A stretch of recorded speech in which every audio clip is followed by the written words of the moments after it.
Buenas tardes, compañeros y profesora. Junto a mi compañera Pauli Pacheco, hoy día vamos a presentar el paper 8.1 titulado Mutaciones en el gen receptor del factor de crecimiento epidérmico en el cáncer de pulmón, implicaciones biológicas y clínicas. Bueno, el cáncer de pulmón es una de las causas principales de muerte a nivel mundial. En Chile es responsable de más de 3.000 muertes al año y actualmente se ubica como la segunda causa de muerte por cáncer. El cáncer de pulmón es el resultado de múltiples factores que afectan y terminan lesionando al epitelio bronquial, como fumar, exposición a humos tóxicos, consumir humos de segunda mano, la contaminación, entre otros factores. El cáncer de pulmón también se divide en dos grandes grupos: cáncer de pulmón de células pequeñas y cáncer de pulmón de células no pequeñas. La mayoría de los casos se clasifica como cáncer de pulmón de células no pequeñas y en este hay un subgrupo de pacientes que presentan mutaciones en el gen receptor del factor de crecimiento epidérmico. Este gen se ubica en el cromosoma 7, específicamente en el brazo corto. Corresponde a una familia de 4 receptores de membrana con actividad tirosina quinasa. El receptor tiene una región extracelular en donde se ubica el dominio de unión a ligando, una transmembrana en donde se ancla la membrana plasmática y una región intracelular en donde se localiza el dominio de tirosina quinasa, el cual realiza funciones de señalización celular. Este receptor lo que hace es dimerizar y fosforilar varios residuos de tirosina después de uniones de varios ligandos específicos. Estas tirosinas fosforiladas sirven como sitio de enlace para varios transductores de señales, los cuales inician señales y vías que dan como resultados la proliferación, la migración y la metástasis celular, además de la evasión a la apoptosis o angiogénesis, las cuales están asociadas con fenotipos cancerosos. Hay una molécula que evita esta acción llamada gefitinib. Gefitinib es una molécula pequeña administrada por vía oral que inhibe específicamente la fosforilación de la tirosina quinasa del receptor. Existe una significativa variabilidad en relación a su respuesta. Sin embargo, se ha observado que tumores con mutaciones en este gen son muy sensibles al fármaco y con mayor frecuencia se ha observado mejor respuesta clínica en pacientes mujeres, pacientes no fumadores y con adenocarcinomas. La hipótesis fue: las mutaciones de EGFR definen un subconjunto distinto de adenocarcinoma pulmonar sin mutaciones de CRAS que no es causado por carcinógenos del tabaco. Bueno, primero que todo, se seleccionaron a 277 pacientes que padecían cáncer de pulmón. A estos se les clasificó de acuerdo a su estadio de la enfermedad, tipo de cáncer y hábito de fumador. Lo más importante que quiero recalcar es que la mayoría de los pacientes estaban en el estadio 1 de su enfermedad, es decir, en una etapa primitiva del cáncer en donde el tumor está localizado aún en una sola zona del pulmón. Sobre el tipo de cáncer, la mayoría de los pacientes tenían adenocarcinomas, que es un tipo de cáncer que afecta a las glándulas del epitelio. Y respecto al hábito de fumador, 162 eran fumadores activos o anteriores. Bueno, como mencioné antes, de estos 277 pacientes, 159 eran hombres y 118 eran mujeres. A ambos grupos se les sometió una resección pulmonar, la cual consistía en una cirugía en donde se extraía un pedazo de pulmón específicamente del tumor. Se obtuvieron 277 muestras a las cuales se les aisló el ARN total para posteriormente amplificarlas con una PCR de transcripción inversa. Para el gen del receptor del factor de crecimiento epidérmico se le amplificaron los primeros 4 de los 7 exones que codifican para el dominio de tirosina quinasa, es decir, del exón 18 al 21. Lo mismo se hizo para el gen CRAS, al cual se le amplificaron los exones 1 y 2, y para el gen TP53, al cual se le amplificaron los exones del 4 al 10. Lo obtenido se diluyó, secuenció y sometió posteriormente a una electroforesis. Y lo obtenido Posterior a la electroforesis, se analizó por blast y cromatogramas. Bueno, el método a profundizar fue por el cual se amplificaron estos fragmentos de ADN, en donde se quería ver las mutaciones. Primero es necesario hacer una transcripción inversa, en donde se necesita una hebra de ARN libre. Cabe mencionar que las cadenas de ARN son inestables y forman estructuras secundarias, por lo que es necesario someterlas a altas temperaturas para romper los enlaces y así obtener una cadena libre. Una vez obtenida la cadena libre, son necesarios primers o partidores, que son cadenas de ácido nucleico que sirven como punto de partida para que la enzima transcriptasa inversa vaya tomando DNTPs del medio y así forme la cadena de ADN complementario.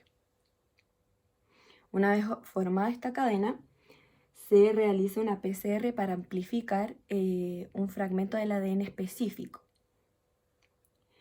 Este paso consta de 3 etapas. La primera es la desnaturalización, en donde se aumenta la temperatura para separar las cadenas. Una vez separadas, la etapa de hibridación son necesarios los primers, los cuales sirven como punto de partida, al igual que el proceso anterior, para que posteriormente en la etapa de extensión la enzima ADN polimerasa vaya tomando DNTPs del medio y así replique el fragmento una y otra vez. Obtenida las muestras, las cuales son millones, que es lo que permite este método, son analizadas en el laboratorio en detalle. Resultados. ¿Qué cambios ocurren en la proteína EGFR en una carcinogénesis pulmonar? La figura 1 detalla las mutaciones que ocurrieron en este receptor en 111 pacientes que fueron escogidos al azar que tenían cáncer de pulmón. Esto corresponde al 40% de los pacientes totales utilizados en el estudio. El primer resultado fue que la mutación ocurrió en el dominio tirosina quinasa de este receptor, en el cual ocurrieron 52 deleciones en los codones 746 al 750 en el exón 19.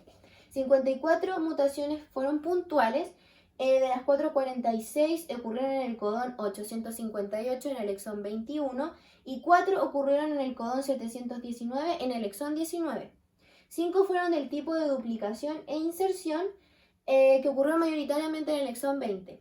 De estos resultados se obtuvo la conclusión de que ninguna mutación ocurrió de manera simultánea. El método que se utilizaron fueron BLAST y cromatogramas de revisión manual. El método BLAST es muy reconocido ya que compara secuencias problemas de proteínas y nucleótidos con todas las secuencias de una base de datos que se tiene en un sistema. ¿Cuál es la relación entre EGFR y las características clínico-patológicas de los pacientes? Bueno, para tener esta tabla se obtuvo un subconjunto de pacientes que demostraron tener una mutación de EGFR en adenocarcinomas. En el ámbito de la variable de género, las mujeres obtuvieron un porcentaje mayor significativamente en la mutación de EGFR con un 62%. En el estado de fumador, que fue preguntado en la encuesta anterior a la cirugía, se obtuvo que un 68% de mutación en EGFR se obtuvo en aquellos que dijeron que nunca habían fumado. En la diferenciación de los adenocarcinomas se obtiene que un 58% de mutación de EGFR está en aquellos de bien a moderadamente diferenciados. Y el dato más importante es que la mutación de KRAS hay un 0% de mutación de EGFR. Esto implica que la relación entre ellos es mutuamente excluyente. En la figura 2 se permite la relación entre la supervivencia y el tiempo después de la cirugía. Se excluyeron aquellos que se les administró Gefitinib posterior a la cirugía y además aquellos que tuvieron una cirugía por cáncer primario, secundario o recurrente. una curva de Kaplan-Meier, la cual en el eje Y tiene el porcentaje de supervivencia y en el eje X tiene el tiempo transcurrido luego de la cirugía. En la línea negra correlativa se contienen los pacientes con mutaciones características o también llamados mutados, y en la línea punteada se tienen a los pacientes del tipo wild type, que son aquellos que tienen un alelo común entre la población. Bueno, de esta curva, las conclusiones que se mantienen es que no existe una relación entre la mutación del EGFR con el pronóstico de los pacientes. Y lo que también es importante es que entre el primer y segundo año ocurrió un aumento de supervivencia, pero que no es significativo. Aquí abajo existe una tabla en la cual se ven el número de pacientes en riesgo. Al comienzo eran 91 mutados y 145 del tipo wild type. Al segundo y tercer año se ve una disminución del riesgo, y también se puede inferir que el tratamiento con gefitinib fue muy positivo, porque ocurrió una disminución en el riesgo. Este es un diagrama de Venn, el cual permite relacionar los tres tipos de mutaciones. Se realizó en 192 pacientes, los que tenían las características necesarias y la información necesaria de los tres genes. Lo más importante de este gráfico es que se vuelve a mencionar que no existe relación entre las mutaciones de EGFR y de KRAS, y que 59 pacientes tuvieron mutación de EGFR, 30 pacientes tuvieron solo mutación de TP53, solo 13 tuvieron de KRAS, 37 tuvieron en común entre EGFR y TP53 y 12 entre KRAS y TP53. Como discusión se obtiene que existieron variados resultados, pero los más importantes los vamos a exponer, se detectó que las mutaciones de EGFR estaban presentes casi exclusivamente en el adenocarcinoma, que las mutaciones fueron más frecuentes en mujeres y en no fumadores, y lo más importante, que las mutaciones de EGFR nunca estuvieron presentes en tumores con mutaciones de KRAS. Lo que lleva a pensar que esto es más bien posibilidad de un enfoque orientado al genotipo del adenocarcinoma pulmonar. Al ver la discusión nos dimos cuenta que se hace alusión a la nacionalidad de los pacientes, japoneses, estadounidenses, holandeses, pero no tiene correlación con los datos que se entregaron en el desarrollo del trabajo, tanto en materiales como en resultados, por lo que no se entiende bien por qué se entrega tanta información en la discusión. Otra falencia es que en el tratamiento con gefitinib es muy corto, lo que tiene una falencia de datos, y no se menciona el momento de su administración en los pacientes, y es muy importante porque la curva de Kaplan-Meier se hace alusión a la administración de este fármaco y su relación con supervivencia y con el número de pacientes en riesgo que fueron disminuyendo. Además, un hallazgo muy importante que tuvo el estudio y que cabe destacar, que descubrió que no siempre se mantiene la característica heterocigótica en las mutaciones de EGFR, sobre todo en carcinogénesis pulmonar. Concluimos con nuestra bibliografía y agradecemos que nos hayan